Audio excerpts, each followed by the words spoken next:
Zelenskyy and Putin may speak by phone for first time in over 5 years. And is Trump ready to travel to Ukraine for peace? U.S. President responds. We'll talk about this with political analyst, European Leadership Network EK member Alexandra Filippenko. Alexandra, glad to see you. And thank you for joining us. Thank you for having me. I'm glad to be here. Alexandra, the presidents of Ukraine and the United States, Volodymyr Zelenskyy and Donald Trump, held a meeting in Florida. The U.S. leader chose his Mar-a-Lago residence as the venue for talks on the peace plan. What Zelenskyy and Trump discussed at the meeting and whether they managed to reach an agreement on sensitive issues. How do you think? We've heard from both presidents that they agreed on the peace plan for 90% or 95%. But as we understand, those 5% or those 10% are the most important ones. The vast majority of issues were discussed, and that's very important. Of course, there is. We understand that the main idea and the main goal is to end the war right now and prevent further escalation. So that is why there are two major issues: territories and security guarantees. Donald Trump said that if those issues remain unresolved, President Zelenskyy said that to 100%, the security guarantees are, the agreements on security guarantees are basically ready for 100%. And President Trump stressed that the European countries must provide security guarantees. And that's why he didn't say that for 100%, just as President Zelenskyy said. No, he didn't want to go that far as to say that to 100% the security guarantees are agreed upon. Moreover, we learn that during that meeting, some sources report that during the meeting, President Zelenskyy asked the American side to provide security guarantees not for a few years and not for some indefinite time, but for 30 or 50 years. President Zelenskyy wants to see security guarantees for Ukraine at least for 30 years. And President Trump is not eager to do that. Also, they discussed Zaporizhzhia nuclear power plant, and President Trump said that it's intact and ready to be started up. And he said that he denied that it's been shelled by Russia. But of course, we understand that the reality is a bit different. But anyways, both presidents allowed for the possibility that future negotiations will also take into consideration the Zaporizhzhia nuclear power plant.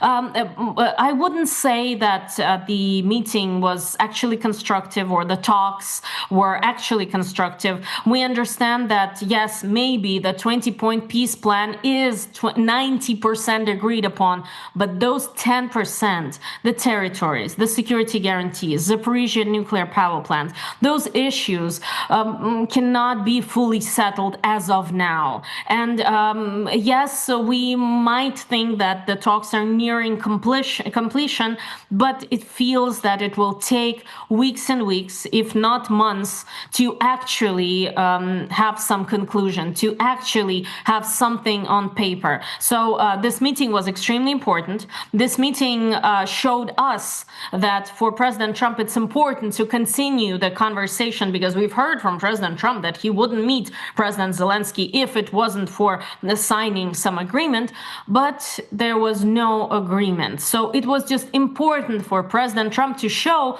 that he is continuing the negotiation and that he is in the negotiation process. That was important for him to show to the American audience. And this again stresses for us that the Americans' voices are heard in the White House, and that those 62% of Americans, according to the Reagan Institute, the conservative Reagan Institute, 62% of Americans say that the United States need to continue supporting Ukraine. So those 62%, of course, cannot be ignored. And President Trump is doing that for them to show them that he is talking to President Zelenskyy. Yes, President Donald Trump said that Russia allegedly wants to see Ukraine succeed, according to White House broadcast. After concluding the meeting with President Volodymyr Zelenskyy, the leaders of Ukraine and the United States addressed the press, as you mentioned. Responding to a question, Trump said that Kremlin leader, dictator Volodymyr Putin, was being generous in expressing a desire for Ukrainian success, including through the sale of energy at low prices. Does President Trump genuinely believe that Russia wants Ukraine to succeed, or was this statement made as part of a broader diplomatic negotiation strategy? If this was a diplomatic statement, what specific objective was it intended to achieve in talks related to ending the war? How do you think?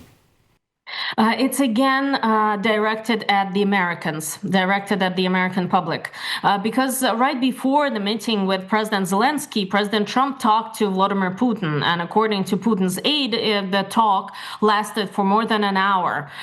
Probably Volodymyr Putin again talked at length about the core issues or about history, and maybe he noted that during the first years of Ukraine's independence, there were special economic ties and special agreements between Russia and Ukraine, and things were happening differently, not as with any other country. But of course, we understand why that was.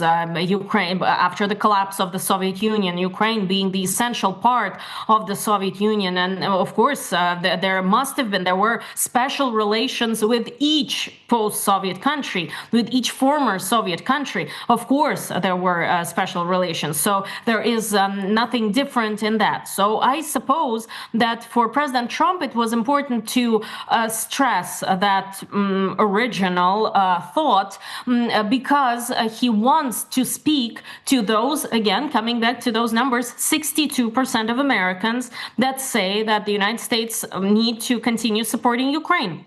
And also in that same Reagan University poll, we see that 64% of Americans, or 64% of those polled, say that American weapons need to be sent to Ukraine.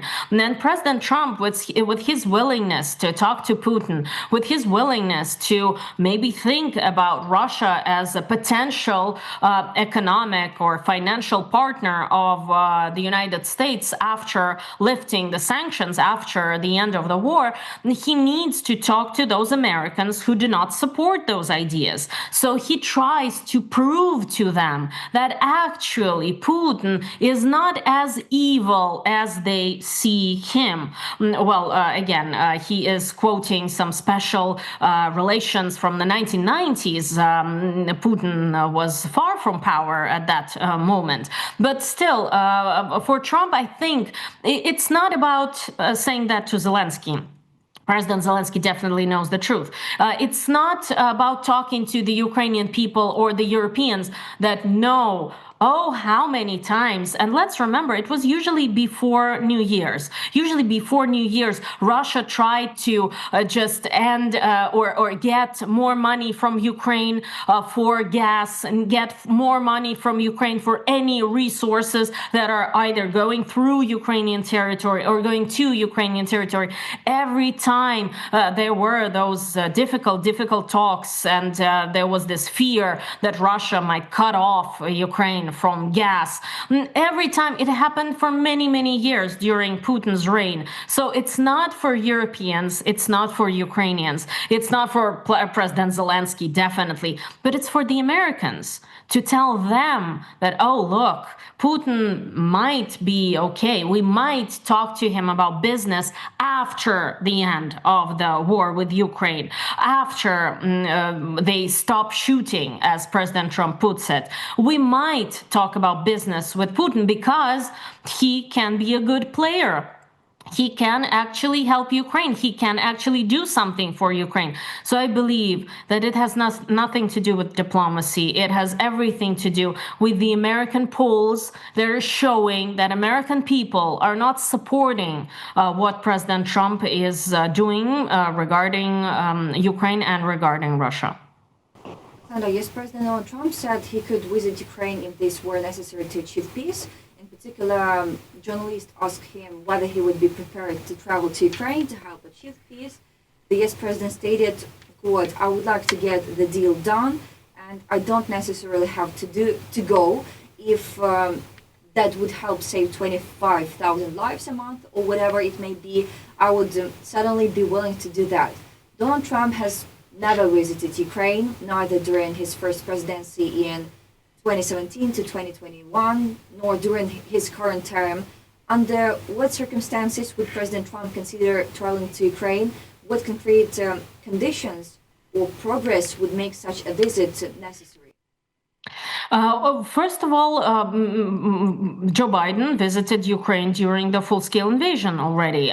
So many American politicians visited Ukraine. So many people visited Ukraine. So it is theoretically possible. It's not out of this world to think that, yes, American president can visit Ukraine during war time. Of course, we understand that. And the representatives of the American president visited Ukraine so many times during the full-scale invasion. But for President Trump, we understand that this would be a very important gesture, let's say, and he says that it's for saving lives. Maybe this will actually bring peace closer somehow, but we must say that this, again, brings me back to those poll numbers. Let's look at one other fact and then come back to the idea of visiting Ukraine. President Trump, not so long ago, just about it was less than 2 weeks ago, he had a rally in Pennsylvania, an actual rally like the ones we see during the presidential campaign, like those we see during any political campaign. He had a real rally. He spoke to the audience. He had people. He answered questions. He got the applause. He danced. He did all that. It totally looked like a rally before a presidential run or something else. But it was a rally prior to midterm elections. And we know now, we know that from Susie Wiles' interview to Vanity Fair, and we know it from different sources that say that Susie Wiles, the head of the administration of President Trump, actually says that they need to put Trump on the ballot in order to win the midterm elections. And if they want to win midterm elections in November, they need to put Trump on the ballot, and he needs to go on tour, and he needs to talk to the people, and he needs to engage with the audience. So this would be like, let's say, election campaign style events of a sitting president prior to midterm elections. Why they're doing it? They're doing it because the poll numbers are not that high.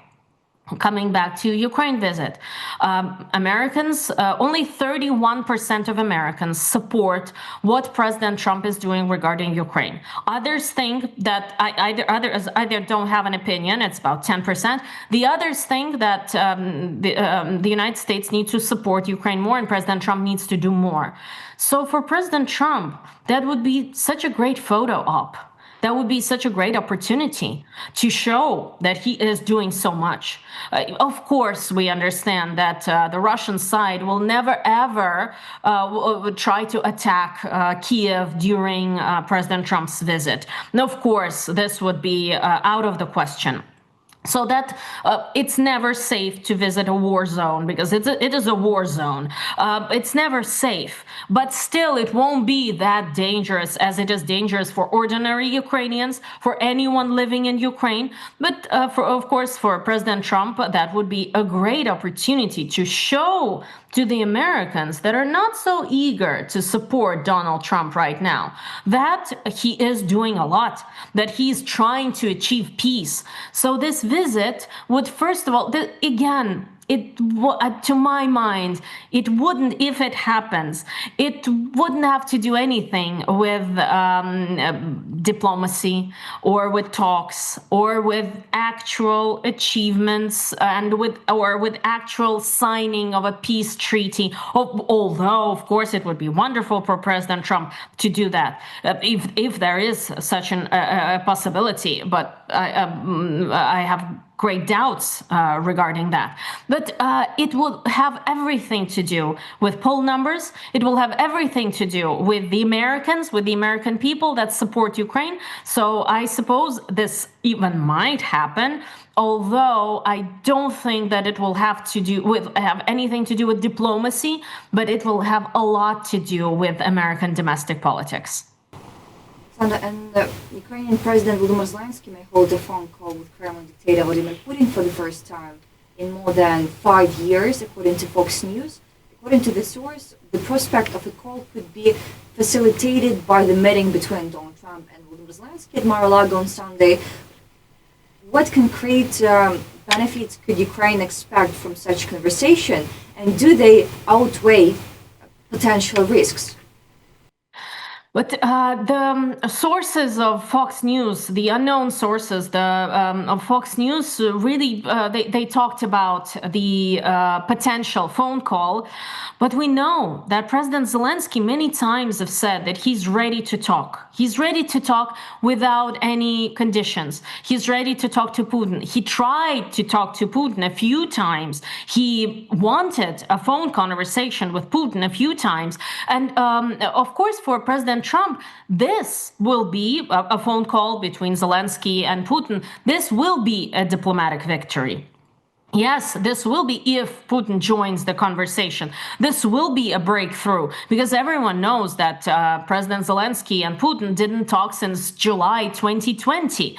So this will be a breakthrough, of course. Will it lead to anything? That's a question, but that would be a great breakthrough. But why would Putin give that breakthrough to President Trump?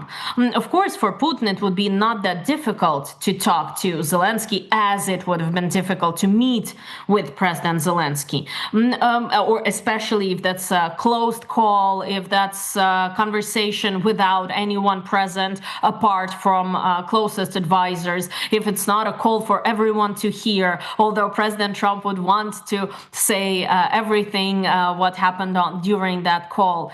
But why would the Kremlin go for that? Why would they give that to President Trump? I don't think that they are interested in any kind of negotiation with President Zelenskyy because for Putin, he has those issues with even pronouncing President Zelensky's name. He pretends as if President Zelenskyy does not exist. He likes to say that President Zelenskyy is illegitimate. Putin likes to say that he's ready to talk to the legitimate leadership of Ukraine. So I doubt that there would be such a conversation, although for President Trump, that would be an achievement, that would be an actual achievement, because that would be an actual step, a tangible step, something that we can hear, something that we can know, something that not just mere ideas that, oh, we're closer, 90% closer. No, that would be a great step, a great achievement for President Trump.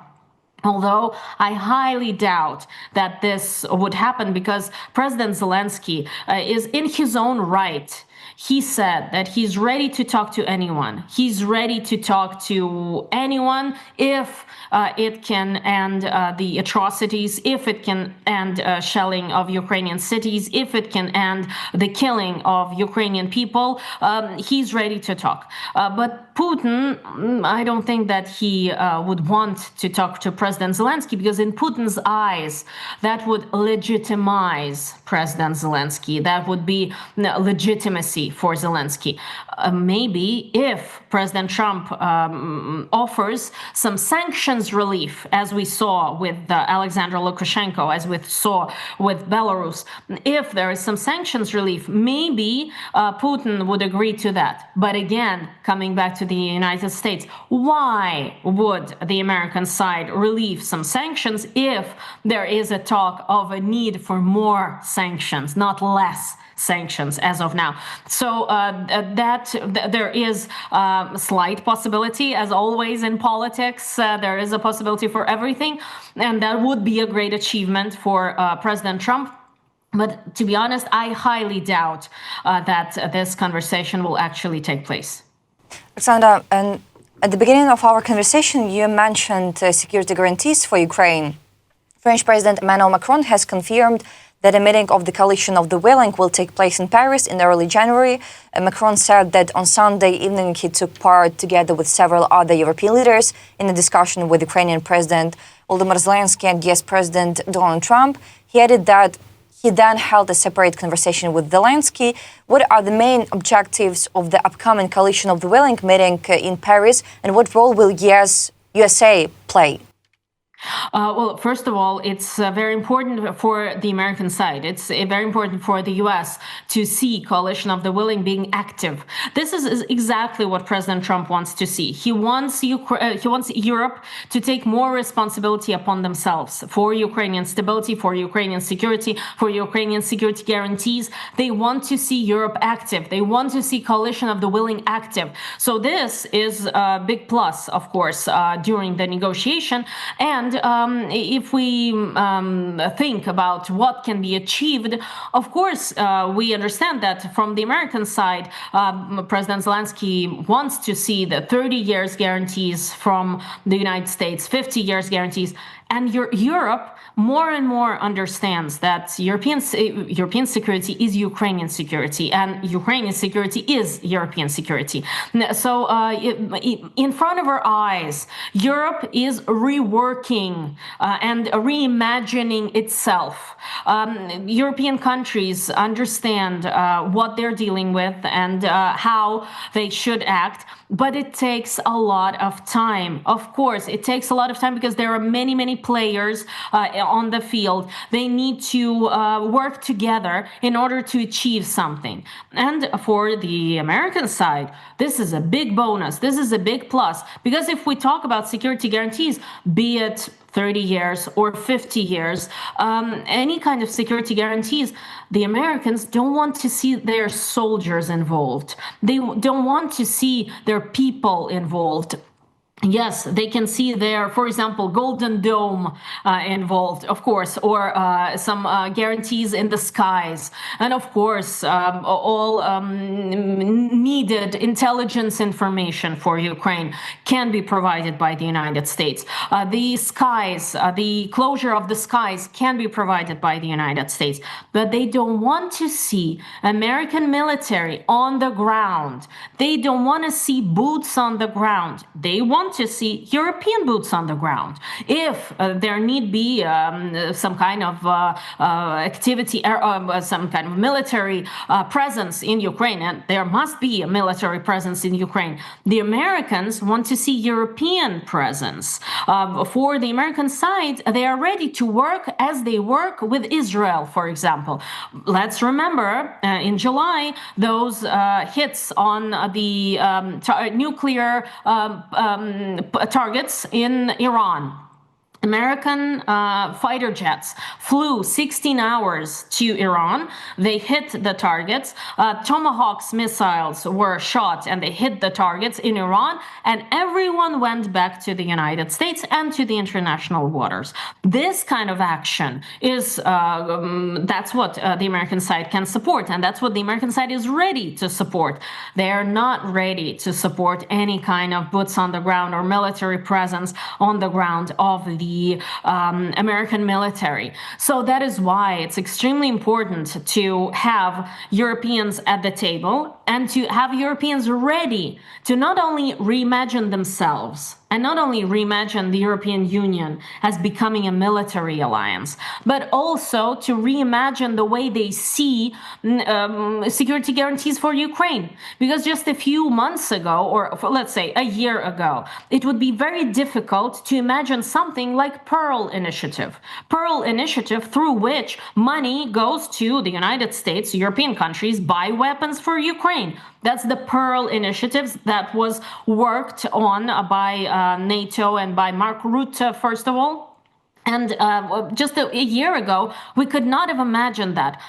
American military, American weapons, how would they come to Ukraine? It's either coming from American stockpiles and the Americans are giving the weapons, or they're not coming in any other way. No. There is this possibility. Yeah, there can be, Europeans can buy the weapons for themselves and then do whatever they want with those weapons. And Americans understand that they are selling weapons not to to the Netherlands or not to Italy. They are selling weapons for those weapons to be shipped to Ukraine. So again, that scheme was unthinkable just a year ago. So right now, the European Union, European countries, coalition of the willing, they need to work on a scheme for security guarantees, something artistic like that, something imaginative like that, like the Pearl Initiative, but with security guarantees. So, of course, those conversations are very important and very important for the American side. Alexandra, we look forward to the results of the Coalition of the Willing meeting, not just in words, but in actions. Thank you for this important and interesting conversation. Thanks for supporting Ukrainian people, as always. Alexandra Filippenko, political analyst, European Leadership Network member, was with us today. Please share this interview and continue supporting Ukraine. See you. Thank you very much. Thank you for having me.